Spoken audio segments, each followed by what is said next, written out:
जय श्री राम। आप सही भक्तों को आइए भक्तों, आपको हर रोज कुछ ना कुछ नई नई जानकारी हम देते रहते हैं। सबसे पहले तो हमारे यूट्यूब चैनल श्री बालाजी धाम खरखोदा को लाइक करें, सब्सक्राइब करें, इस जानकारी को अधिक से अधिक साझा करें ताकि आपको नई नई और उचित और ज्ञानवर्धक जानकारी प्राप्त होती रहे।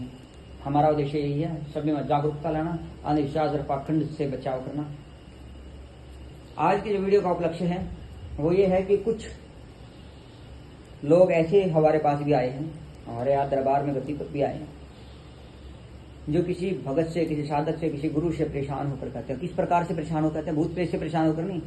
वो उनके गुरु ने उन्हें कोई गद्दी दे दी, कहा कि आप भगवती काली की गद्दी लगाएं, हनुमान जी की गद्दी लगाएं, भैरव जी की लगाएं, आप शंकर जी की लगाएं, या गोगा जी महाराज जी की आप गद्दी लगाएं, या शंकर जी की शक्तियों की गद्दी लगाएं, या किसी भी देवता की गद्दी लगाएं। मैं किसी को टारगेट नहीं कर रहा हूँ इस वीडियो के माध्यम से, मैं सिर्फ बताना चाहता हूँ। तो होता क्या है, वो कहते हैं कि आप पे शक्ति आ गई, आपको सिर्फ कोई शक्ति खेल रही है। ऐसा होता नहीं है। सच्चाई क्या है? सच्चाई ये है कि कोई भी शक्ति आपने एकत्र करनी होती है तो उसके लिए आपको मेहनत करनी पड़ेगी। अगर ये शक्ति को आप किसी शक्ति के दूत गणवीरों को अपने सिर पर खिलाना चाहते हैं, अपने शरीर पर खिलाना चाहते हैं, उनसे बात करना चाहते हैं, उनके दर्शन चाहते हैं, तो आपको साधना, आराधना, उनकी उपासना आपको करनी पड़ेगी। तुरंत में जाकर के 1-2 दिन, 5-4 बार, 10 बार या किसी के चौंकी दरबार में गए, उसको गुरु धार लिया और उसने कहा ये शक्ति आपके मुंह बोल गई है, तो ये बात याद रखिएगा कि वो शक्ति नहीं, कोई भूत प्रेत पिशाच है जो शक्ति के नाम पर आपको दिया गया है या आपके अंदर बुलाया गया है, और वो शक्ति ना होकर के वो भूत प्रेत पिशाच है। उसके माध्यम से वो अपनी दुकानदारी चलाना कहें या आपको भ्रमित करने, इस प्रकार से आपको भ्रमित कर रहे हैं। अगर आपको कोई देवी देवता की साधना चाहिए या कोई आराधना करनी है या उनके दर्शन या दीदार करना है तो वह आसान नहीं है, पर वो मुश्किल बने हैं। आसान उनके लिए नहीं है जो भजन पूजन नहीं करते, और मुश्किल उनके लिए है जो पूजा पाठ नहीं करते, उनके लिए बड़ा मुश्किल है। और आसान इसलिए है क्योंकि आप भजन भक्ति भाव से करेंगे तो देव कृपा पर अवश्य होगी। इसलिए पुरानी एक कहावत है, पानी पियो छान के गुरु बनाओ जान के। हमारा तो कहने का एक उपलक्ष्य है कि इस प्रकार के डंबरों व पाखंडों में पढ़कर आप किसी गद्दी चौंकी दरबार में ना जाएं। इस प्रकार किसी के कहने पर आप गद्दी चौंकी दरबार ना लगाएं। अगर आपने गद्दी चौंकी दरबार कुछ भी लगानी है तो पहले आपने योग्य गुरु से पूरी दीक्षा शिक्षा लें, उनसे गद्दी चलाने के नियमों को जान ले, उनके द्वारा पूरी विधि जान ले, भोग भजन जान ले, भूत प्रेत पिशाचिक बाधाओं की काट किस प्रकार की जाए, तंत्रोक्त विद्याओं की काट किस प्रकार की जाए, मारण उच्चाटन विद्वेषण की काट किस प्रकार की जाए, क्या उपाय उनके करे जाएं, और किसी देव शक्ति से किस प्रकार बात की जाए या उस देव शक्ति को किस प्रकार जागृत किया जाए। इस प्रकार की जो जानकारी अपने गुरु से उनके सानिध्य में रह करके ले। और ये जानकारी तुरंत में नहीं मिलती, इनमें सालों लग जाते हैं, महीनों में भी नहीं, सालों में लग जाते हैं। और जब आप अपने गुरु से सर्वप्रथम गुरु दीक्षा लेकर के साधना आराधना करेंगे तो उसके बाद धीरे धीरे आपके ऊपर शक्तियां जागृत होने शुरू हो जाएंगी।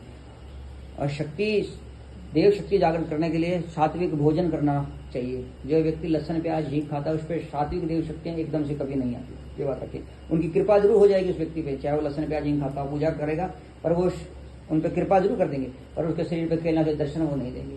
जब तक वो सात्विक आहार विहार नहीं करेगा, जब तक वो सच्चे मन से भजन पूजन नहीं करेगा, अपने गुरु के बताए मार्ग करने चलेगा। तो मैंने बहुत देखे ऐसे भगत, कुछ साधक, ऐसे व्यक्ति, ऐसी माताएं, बहन, पुरुष, बालक हमें बहुत मिले जो हमारे दरबार में आए, जो किसी के पास 5-5 साल 7-7 साल चले और उनके कहने पर उन्होंने दरबार गद्दी लगाई और उनके सिर पर जो शक्ति खेल रही थी वो कोई शक्ति नहीं थी, वो भूत प्रेत था, और उन्होंने उसे शक्ति का रूप दे दिया।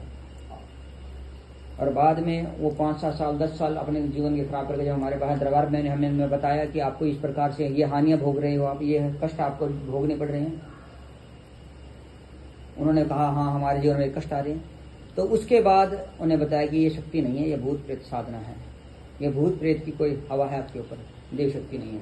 हमारा तो कहने का तात्पर्य सफलता और पाना मुश्किल नहीं है, सफलता के लिए मेहनत करनी पड़ती है। और देव शक्ति को आप प्राप्त करना चाहते हैं तो अपने गुरु के द्वारा मार्गदर्शन का पालन करें, योग्य गुरु का चयन करें, तामसिक पूजा से बचाव रखें, राष्ट्रीय पूजा से बचाव, सात्विक साधना आराधना करें जो आपके जिंदे जी भी आपके काम आएगी और मरने के उपरांत भी आपको मोक्ष प्रदान करेगी, मुक्ति प्रदान करेगी या अगले जीवन में आपको जीवन प्रदान करेगी। तो आज की वीडियो का हमारा एक ही माध्यम है कि जो एकदम तुरंत में भगत बनना चाहते हैं या साधक बनना चाहते हैं या कुछ सिद्धि साधना करना चाहते हैं तो वो देव साधना ना होकर के भूत प्रेत साधना होगी। अगर कोई आपका गुरु है कि आपको जो शक्ति जाग रही है, तो एक बात याद रखिएगा, अगर आपको कोई शक्ति जाग रही है तो आप परेशान क्यों हैं, आप कष्ट में क्यों हैं, और वो शक्ति आपको रास्ता क्यों नहीं दे रही। तो कुछ साधक, कुछ भगत बने ऐसे भी होते हैं जो भूत प्रेत जगा देते हैं शक्तियों के नाम पर भी, और भूत प्रेत को ही देवता को आकर वो उसकी गद्दी चौंकी चलवाना शुरू कर देते हैं, और उस भूत प्रेत वो खाता रहता है वहां पर, और कुछ टाइम तो काम करता है, और बाद में जिसके सिर वो खेलता है उसको ही तंग कर ले जाता है। तो इस प्रकार के आडम्बरों से, पाखंड से बचाव रखें, जीवन में योग्य गुरु का चयन करें। तो आप सभी भक्तों को जय श्री बालाजी महाराज की, जय मां भगवती दुर्गा जी।